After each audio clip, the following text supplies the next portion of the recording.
ہم محرم میں جو کچھ کر رہے ہیں، خدا کی قسم اللہ نے 1.25 لاکھ پیغمبروں کو اس کام کے لیے نہیں بھیجا کہ جو محرم میں یہ کرے گا وہ جنت میں جائے گا، جو یہ نہیں کرے گا وہ کہاں جائے گا؟ جہنم میں جائے گا۔ یہ جو کچھ آج کل ہو رہا ہے، حلیم کی دیگیں، سینہ پیٹنا، کالے کپڑے، سبیلے، میں ابھی آ رہا تھا گھر والوں کو پہنچا کے، تو 1 گھنٹے کا سفر ہم نے 3 سے 4 گھنٹے میں طے کیا ہے۔ ادھر گئے تو وہاں سے روڈ بلاک، ادھر گئے تو وہاں سے روڈ بلاک، ادھر سے نکلے۔ میں سوچ رہا تھا یار یہ ہمارے پیغمبر کی تعلیمات یہ ہیں کہ جو راستے میں پڑا ہوا کانٹا نہیں اٹھاتا نا تو وہ ایمان کے آخری درجے پہ بھی نہیں ہے۔ کانٹے سے کتنی تکلیف ہوتی ہے، زیادہ سے زیادہ چبھ جائے گا، نکال کے پھینک دو، اور اس چبھنے سے گناہ بھی معاف ہوتا ہے۔ حدیث میں آتا ہے 1 کانٹا بھی چبھتا ہے تو 1 گناہ معاف ہوتا ہے۔ تو اس کانٹے کو جو نہ ٹریفک کو روک رہا ہے، لوگ اس کانٹے سے ٹاپ کے بھی گزر سکتے ہیں، اس سے گلی بند نہیں ہو رہی اس کانٹے سے، وہ اگر پڑا ہوا ہے نا اور آپ اٹھاتے نہیں ہو اس کانٹے کو تو پیغمبر کے مطابق آپ ایمان کے آخری درجے پہ بھی نہیں ہو۔ حدیث میں آتا ہے ایمان کے نا 70 سے زیادہ شعبے ہیں، سب سے اعلیٰ شعبہ تو کلمہ توحید ہے، اس سے بڑی اسلام میں کوئی نیکی نہیں ہے۔ سب سے کم درجہ کیا ہے؟ اماطۃ الاذی عن الطریق، راستے میں کوئی بھی تکلیف دہ چیز ہے، کانٹا پڑا ہوا ہے، کوئی پتھر رکھا ہوا ہے، اس کو راستے سے ہٹا دینا، ڈالنا نہیں، راستے سے۔ یہ بہت اہم حدیث ہے، بس یہ بیان کر کے میں بیان ختم کرتا ہوں۔ اس کو راستے سے اگر آپ نے نہیں ہٹایا تو اس کا مطلب آپ ایمان کے 73ویں مقام پر بھی نہیں، بے ایمان ہو، سیدھا سیدھا ترجمہ یہ ہوگا حدیث، وہ بے ایمان ہے، وہ اسلام کے دعوے میں سچا نہیں ہے، وہ جھوٹ بولتا ہے کہ میں مسلم ہوں، کیونکہ مسلم ہونے کے لیے کچھ تو کرے نا۔ دیکھو ایک آدمی کہتا ہے میں ہندو ہوں، نہ وہ گائے کا پیشاب کو مقدس سمجھتا ہے، نہ وہ گائے کو مقدس سمجھتا ہے، نہ وہ کبھی مندر جاتا ہے، نہ کبھی کسی پنڈت سے وہ جو بھی ہوتا ہے جا کے ان کی آشیرواد لینا کہلاتا ہے، کیا کہتے ہیں، وہ بھی نہیں کرتا، نہ وہ ہولی وہ جو ان کی جو ہوتا کچھ بھی نہیں کرتا۔ تو ہندو کہیں گے تو بھائی تو کس بات کا ہندو بنا ہوا ہے، کہیں گے نا، کچھ تو تھوڑا سا تو ایسا کر، کوئی لک تو آئے نا، تھوڑا سا ہندو لگے تو۔ ایک عیسائی ہے، نہ وہ عیسیٰ کو نبی مانتا ہے، نہ وہ بائبل کو کبھی زندگی میں پڑھتے ہوئے دیکھا، نہ کبھی زندگی میں اس کو کسی نے چرچ جاتے ہوئے دیکھا، اور نہ کبھی اس کو کرسمس مناتے ہوئے دیکھا۔ لوگ پوچھتے ہیں تیرا مذہب کیا ہے، وہ کہیں گے، وہ کہتا ہے عیسائی، تو کہیں گے یار کچھ اور مذاق کر لے ہمارے ساتھ، یہی کہیں گے نا، یہ بھی مذاق کا ٹائم نہیں ہے، یہی کہیں گے نا۔ کبھی کچھ تو عیسائی شو کرنے کے لیے کبھی تو چرچ چلا جا تو، یا کرسمس ہی میں شو کر دے کہ میں کرسچن ہوں، تو کبھی تو کچھ تو ایسا دکھانا جس سے لگے کیا ہے تو۔ ہر مذہب میں کچھ نہ کچھ ایسا مذہب والے کرتے ہیں کہ کوئی پورا فالو کر رہا ہے، کوئی آدھا کر رہا ہے، کوئی 1% کر رہا ہوتا ہے، تو کچھ تو ہوتا ہے نا۔ تو پیغمبر صلی اللہ علیہ وسلم کی جو حدیث ہے نا، اس کا مفہوم کیا ہے کہ جس میں اتنی بھی سینس نہیں ہے، لوگوں کے ساتھ خیر خواہی کا اتنا بھی جذبہ نہیں ہے۔ ہم یہ نہیں کہہ رہے کہ روزانہ لوگوں کو کھانا کھلاؤ، دیگے کھلاؤ، وہ بھی اسلام کا حکم ہے، لیکن اگر کچھ بھی نہیں کر رہا تو آخری درجہ جس سے وہ کم از کم یہ کہہ سکتا ہے کہ آئی ایم اے مسلم، میں کیا ہوں، یہ مسلم ہوں۔ تو میں یعنی اتنا دکھانے کے لیے نا، آخری مقام یہ کہ کمبخت جب تو راستے میں جا رہا ہے نا اور کانٹا نظر آئے، تجھے پتا ہے کسی کے چبھ سکتا ہے، یہ کوئی پتھر نظر آیا، تجھے پتا ہے کہ یار کسی کی ٹھوکر لگ جائے گی، اس کو اٹھا کے، ہم یہ نہیں کہہ رہے کہ عیدی سینٹر میں جمع کراؤ جا کے، اس کو اٹھا کے تھوڑا کیا کر دو، سائڈ پہ کر دو۔ اتنا بھی اگر تمہارے اندر جذبہ نہیں ہے تو اس اپنے آپ کو مسلم کہنے کے تکلف کی بالکل ضرورت نہیں ہے۔ سمجھ میں آ رہی ہے بات کہ نہیں آ رہی؟ یہ حدیث کا صحیح ترجمہ کر رہا ہوں میں، صحیح حدیث کا صحیح ترجمہ۔ اب آپ مجھے ایک بات بتاؤ، اس کانٹے سے گلی بند ہو رہی تھی؟ بولو نا، ٹریفک جیم ہو رہا تھا اس سے، کسی عورت کا حمل ضائع ہو رہا تھا اس میں، کوئی ہارٹ پیشنٹ ہسپتال پہنچنے سے پہلے مر رہا تھا، کچھ بھی نہیں ہو رہا تھا، اور وہ پھینکا بھی نہیں آپ نے، پھینکا کسی اور نے۔ حدیث میں کسی اور کی بھی غلطی تلافی کون کرے گا؟ آپ، وہ بے وقوف ہے تو آپ تھوڑی بے وقوف ہیں۔ اس کانٹے کو اگر آپ نے راستے سے نہیں ہٹایا، اس پتھر کو سائڈ پہ نہیں کیا، تو حدیث کے مطابق آپ کیا ہیں؟ صحیح ترجمہ یہ ہو کہ بے ایمان ہیں آپ۔ مجھے بتاؤ، جو کانٹا پھینک رہا ہو راستے میں وہ کیا ہوگا؟ جو ہٹا نہیں رہا، ایک وہ ہے جو ہٹائے بغیر گزر جاتا ہے، لیکن دوسرا وہ ہے جو راستے میں کانٹا کیا کر رہا ہے؟ پھینک رہا ہے، جو باقاعدہ کیلے کا چھلکا راستے میں پھینکتا ہوا جا رہا ہے، یا جو راستے میں پتھر لا کے رکھ دیتا ہے، وہ ایمان والا ہو سکتا ہے؟ بولو نا بھائی، یہ تو اس سے بھی زیادہ بدبخت ہے کہ جو کانٹا پراپر طریقے سے پھینک رہا ہے باقاعدہ۔ نبی تو جو نہ ہٹائے اس کو مومن نہیں کہہ رہے، جو پھینکے وہ کہاں سے مومن ہو گیا؟ اور آپ بتاؤ جو وہ کام کرے، حالانکہ اگر کوئی کانٹا پھینک کے چلا جاتا ہے اس سے بھی ٹریفک جیم نہیں ہوتا، ایک گلی بھی بند نہیں ہوتی ہے، گلی میں بھی محلے میں لوگ زیادہ سے زیادہ کانٹا پھلانگ کے چلے جائیں گے، کوئی بڑا نقصان نہیں ہو رہا، بہت بڑا نقصان یہ ہوگا کہ وہ لگ جائے گا کسی کے، یہی ہوگا، اس سے زیادہ کچھ نہیں ہوگا، تو نکال کے پھینک دے گا باہر، یہی ہوگا نا۔ جناب مجھے بتاؤ ایسی ایکٹیویٹیز ربیع الاول ہو یا محرم ہو یا سفر ہو یا کوئی بھی ہو، میرا مقصد کسی مکتبہ فکر پہ طنز کرنا نہیں ہے، میرا مقصد اسلام بتانا ہے، وہ میں کروں تو بھی غلط ہے، وہ شیعہ کریں تو بھی غلط، وہ بریلوی کریں تو بھی غلط، وہ اہل حدیث کریں تو بھی غلط، وہ دیوبندی کرے تو بھی غلط، وہ کوئی بھی کرے تو بھی غلط ہے۔ وہ کیا ہے؟ ایسا کام کرنا جس سے راستے کیا ہو جائیں؟ بند ہو جائیں، جس سے آپ کے پورے ملک کا نظام کیا ہو جائے؟ معطل۔ تو کیا یہ پیغمبر کی تعلیمات ہو سکتی ہیں؟ یہ ربیع الاول میں بھی غلط ہے۔ آپ جا رہے ہوتے ہیں اچانک یہاں سے راستہ بند، پولیس والے کہہ رہے ہیں ادھر سے جاؤ، ادھر سے گئے وہاں سے راستہ بند، ادھر سے جاؤ، 1 گھنٹے کا سفر 2-3 گھنٹے میں، اور بعض دفعہ تو پہنچتے ہی نہیں ہے لوگ، راستے تو محدود ہے نا۔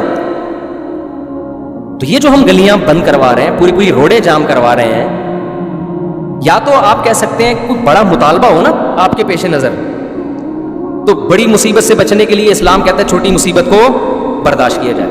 آپ نے ملک میں انقلاب لے کر آنا ہے، جی آپ حکومت کے خلاف کوئی دھرنا دے رہے ہیں، بہت بڑا دھرنا، اور آپ کا خیال ہے کہ یہ حکومت باقی رہی تو ملک کا بیڑا غرق ہو جائے گا، یہ بڑے مفاد کے پیش نظر چھوٹا مفاد کیا کیا جا رہا ہے؟ بولو، برداشت۔ جیسے گلی میں کنسٹرکشن کا کام ہو رہا ہے، روڈ ڈل رہی ہے، اس میں آپ پورا کنٹینر لا کے کھڑا کر دیا، اب متبادل راستہ دے دیا، کیونکہ بھائی روڈ بن رہا ہے نا، تو یہ بڑے مفاد کے پیش نظر آپ گلی بند کر رہے ہیں۔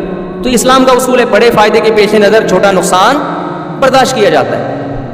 تو سیاسی سطح پہ کوئی سمجھتا، وہ تو سیاسی دھرنے بھی صرف اپنی کرسیوں کے لیے ہوتے ہیں، لیکن اگر کسی ملک میں خیال ہے بھائی یہ گورنمنٹ کا گرانا ضروری ہے، اس کے لیے بڑا دھرنا دینا ضروری ہے، وہاں ہم اس کو اپریشیٹ کریں گے، یار یہ بہت بڑے مفاد کے لیے چھوٹا نقصان برداشت کیا جا رہا ہے۔ ربیع الاول یا محرم یا دوسرے مہینوں میں جو مذہبی رسومات ہو رہی ہیں، اس میں کون سا بڑا مفاد ہے ہمارے سامنے؟ اس میں ہم کیا دے رہے ہیں انسانیت کو؟ کیا حضرت حسین کی یہ تعلیمات ہیں؟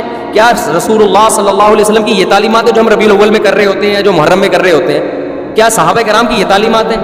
وہاں تو اس کا خیال کیا جا رہا ہے کہ تہجد کے وقت نبی صلی اللہ علیہ وسلم اٹھتے، اس کا خیال کرتے ہیں آپ کی کسی زوجہ کی آنکھ نہ کھلے۔ آپ جب گھر میں داخل ہوتے رات کے وقت، سلام اتنی آہستہ آواز سے کرتے کہ کوئی جاگ رہا ہے تو جواب دے دے، سو رہا ہے تو اس کی آنکھ نہ کھلے۔ اور یہاں آپ دیکھیں ادھر روڈ بلاک، ادھر روڈ، اور یہ سب چیزیں مذہب کے نام پہ ہو رہی ہیں۔ چائنا میں یہی ہوا، چائنا میں مذہبی آزادی دی گئی، مسلمانوں نے ناجائز فائدہ اٹھایا، دھرنے جلوس، یہ چائنا نے پابندی لگا دی۔ کیا لگ گئی وہ پابندی؟ تو اسلام تو میرے بھائی اتنا خیال کر رہا ہے کہ کسی کے کانٹا اگر چبھ گیا نا تو اللہ آپ کے ایمان کو ایمان قرار نہیں دیتا، آپ کی مسٹیک ہے، حالانکہ پھینکا نہیں، آپ نے اٹھایا کیوں نہیں؟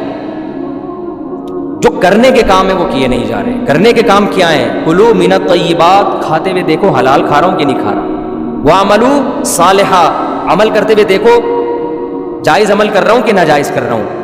اسی پہ پورا اسلام ہے، انہی 2 چیزوں کا نام اسلام ہے۔ قیامت میں انہی کے بارے میں سوال ہوگا، اس کے علاوہ کسی اور چیز کے بارے میں آپ سے سوال بولو نہیں ہوگا۔ اگر آپ کسی اور طرح سے تیاری کر رہے ہیں اپنے آپ کو عاشق رسول یا عاشق اہل بیت کہنے کے لیے، یہ آپ کا درد سر ہے۔ اللہ آپ سے اس پیپر کے بارے میں سوال پوچھے گا جو اللہ نے آپ کو دیا۔ آپ ایگزامینیشن ہال میں بیٹھے ہو، فزکس یا کیمسٹری کا پیپر ہے، وہ پیپر آپ کے سامنے آیا کہ جی اس کے 100 نمبر، اس کے 100 نمبر، آپ نے فزکس کے علاوہ جو معلومات آپ کے پاس تھی نا میتھمیٹکس کی، وہ ساری آپ نے اس میں چھاپ دی، اور بڑی مشکل معلومات۔ آپ نے CA کیا ہوا تھا، بہترین اکاؤنٹنٹ تھے آپ نے اکاؤنٹنگ کی ایکویشنز اور اس کی جو وہ ایسی زبردست خاندانی 20 صفحے لکھ کے آگے، جو ایسی نالج لکھ کے آگے جو کسی کے پاس بھی نہیں تھی۔ ایگزامینر کیا کرے گا؟ آپ کو انڈا دے گا۔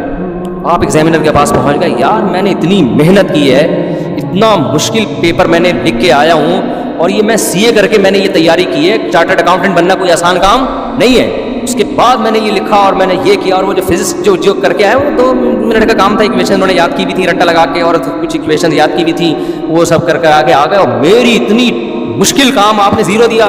کہا بھائی آپ جو مرضی کر کے آئے ہو، ہم تو آپ سے وہ پوچھیں گے جو ہم نے آپ کو پیپر میں دیا تھا۔ ہر پیپر کے نمبر تھے، اس کا آپ نے جواب لکھا، تو آپ اپنی افلاطونیاں بخراتیاں جو مار کے آئے ہو، یہ ہمارا ہیڈیک نہیں ہے۔ اس نے کہا ہم سے بھی اسی کے بارے میں سوال ہوگا، کیا خیال ہے؟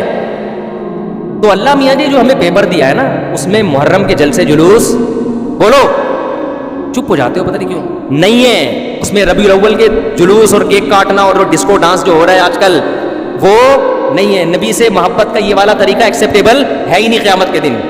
اللہ مانے گا ہی نہیں اس کو. اللہ کہے گا تمہاری چاہے اس میں شہید ہو جاؤ آپ, ماتم کرتے کرتے خون نکلا مر گئے, کوئی شہادت نہیں ہے, خودکشی ہے. آپ کہہ سکتے ہیں اللہ میں حسین کے غم میں رو کے میں نے یہ سب کچھ کیا. اللہ کہیں گے تمہیں کس نے کہا تھا یہ کرو؟ حسین کی محبت میں نے کب کہا تھا؟ میں نے کہا تھا حسین سے محبت میں حسین کو فالو کرو. حسین کی تو داڑھی تھی سیدنا حسین ابن علی رضی اللہ عنہ کی. حسین ابن علی رضی اللہ عنہ تو ظلم کے خلاف ڈٹ گئے, کمپرومائز نہیں کیا.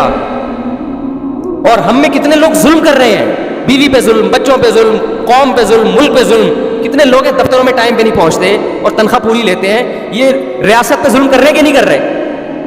ظالم بن کے آپ ماتم کر رہے ہو اور آپ یہ کہہ رہے ہو کہ حسین خوش ہو جائیں گے, نبی خوش ہو جائیں گے. نہ نہ نہ, کوئی بھی خوش نہیں ہوگا میرے بھائی. ان حرکتوں سے شیطان خوش ہو سکتا ہے بدعت کی وجہ سے. وہ کہے گا تم نے اپنی آپ کو ایسی چیزوں میں کھپا دیا جس کا نہ تم کو دنیا میں کوئی فائدہ ہے اور نہ تم کو آخرت میں, بلکہ مزید گناہ اس لیے ہے کہ ان چیزوں سے غیر مسلم اسلام سے دور ہوگا. کبھی بھی غیر مسلم یہ منظر دیکھ کر اسلام کے قریب نہیں ہو سکتا. غیر مسلم مسجد میں آئے, آپ کو نماز پڑھتا ہوا دیکھے, اسلام سے محبت ہوگی. غیر مسلم آپ کا رمضان دیکھے, صبح سحری میں جاگنا, افطاری کا وقت, محبت ہوگی. غیر مسلم آپ کی قربانی دیکھے, غیر مسلم آپ کا نکاح کا نظام دیکھے, آپ کا فیملی سسٹم دیکھے, رشتہ داری جوڑنا دیکھے, باپ کی خدمت کرنا دیکھے, آپ کا حج دیکھے, آپ کا عمرہ دیکھے, اٹریکٹ ہوگا وہ دین کی طرف. آپ کا ماتم دیکھ کے اٹریکٹ ہوگا وہ, کہے گا یار یہ کیا وحشیانہ عمل ہے, یہ تو ہیومن رائٹس کے خلاف ہے. تو اس لیے اپنے آپ کو چاہے شیعہ ہو چاہے سنی ہو, ایران میں بھی ماتم پہ پابندی ہے, پتہ ہے آپ کو, کھلے عام نہیں کر سکتے. آپ کو ان چیزوں سے اپنے آپ کو بچانا ہے. اور کلوا من الطیبات, ہمیں جو اللہ نے پیپر دیا اس میں دو ہی چیزوں کا سوال ہوگا, کھا کیا رہا ہے, کر کیا رہا ہے. سمجھ میں آ رہی ہے بات؟ کھانا بھی کرنا ہی ہے لیکن اللہ نے اس کو الگ سے بیان کر دیا نا, کیونکہ لوگ کرتے بہت کچھ اچھا ہے, کھانے میں ڈنڈی مار دیتے ہیں, اور کچھ کھاتے صحیح ہیں, کرنے میں کیا کر دیتے ہیں, ڈنڈی مار دیتے ہیں. کھاتے تو بڑا پاکیزہ حلال ہیں, کام غلط کر رہے ہوتے ہیں. اللہ نے اسلام کو دو لفظوں میں سمیٹ دیا, کھاؤ بھی حلال اور کرو بھی حلال, پاکیزہ کرو. یہ دو ہی سوال ہوں گے, 50-50 نمبر کے یہ سوال ہے میرے بھائی. اس کے علاوہ تیسرا کوئی سوال, باقی اسی کے ذیلی سوالات ہیں, اسی کے ذیلی سوالات ہیں جن کے آنسر آپ کو دینے ہیں. اس کے علاوہ جو کچھ آپ کر رہے ہیں ربیع الاول یا محرم میں, حلیم میں, سبیلے لگا کے, ماتم کر کے, کالے کپڑے پہن کے, یا ربیع الاول میں ہرے ہرے بن کے, ناچ گانا کر کے, لائٹیں تمبو لگا کے, حلوے بانٹ کے, یہ سب آپ کا ہیڈیک ہے. اللہ اس سے متاثر نہیں ہوگا. آپ یہ کچھ کرتے ہوئے مر بھی جائیں, شہید بھی ہو جائیں, اللہ میاں نے اس کا اجر نہیں دینا. اللہ کہیں گے وہ پیپر ہے ہی نہیں جو میں نے دیا. تم اپنی طرف سے اخفل طریقے سے کر رہے ہو تو کرتے رہو, کوئی فائدہ نہیں. اللہ سمجھنے کی, عمل کی توفیق